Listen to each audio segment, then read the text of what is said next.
പൊതുയോഗങ്ങളിൽ തീപ്പൊരി പ്രസംഗങ്ങൾ നടത്തുകയും എതിരാളികളോട് രൂക്ഷമായ ഭാഷയിൽ നിലപാട് വ്യക്തമാക്കുകയും ചെയ്യുന്നവരാണ് നമ്മുടെ രാഷ്ട്രീയ നേതാക്കളിൽ പലരും.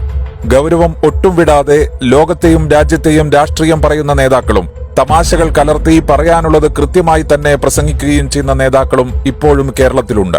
മൺമറഞ്ഞുപോയ ഇ കെ നായനാരും കെ കരുണാകരനുമെല്ലാം പ്രസംഗ ശൈലിയിലൂടെ ജനങ്ങളെ ആകർഷിച്ചവരായിരുന്നു. മുൻ മുഖ്യമന്ത്രിയായ വി എസിന്റെ പ്രസംഗങ്ങളും ഏറ്റവും പോപ്പുലറായത് വ്യത്യസ്തമായ അദ്ദേഹത്തിന്റെ ശൈലിയിലൂടെയാണ്. എന്നാൽ രാഷ്ട്രീയത്തിനപ്പുറത്ത് വ്യത്യസ്തമായ വിഷയങ്ങളിൽ പ്രഭാഷണം നടത്തുന്ന രാഷ്ട്രീയ നേതാക്കൾ നമുക്ക് കുറച്ചുപേരെയുള്ളൂ.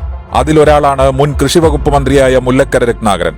കമ്മ്യൂണിസ്റ്റുകാരനായ രാഷ്ട്രീയ നേതാവ് എന്നതോടൊപ്പം തന്നെ പുരാണങ്ങളുമായി ബന്ധപ്പെട്ടും മറ്റും മുല്ലക്കര നടത്തുന്ന പ്രഭാഷണങ്ങൾ സാമൂഹ്യ മാധ്യമങ്ങളുടെ ഈ വ്യാപനകാലത്ത് ഒട്ടേറെ ആളുകളെ ആകർഷിക്കുന്നതാണ്. കൈകാര്യം ചെയ്യുന്ന വിഷയങ്ങളിൽ ആഴത്തിലുള്ള അറിവും അത് അവതരിപ്പിക്കുന്നതിലുള്ള മിതത്വവുമാണ് മുല്ലക്കരയുടെ പ്രഭാഷണങ്ങളെ ആകർഷകമാക്കുന്നത്.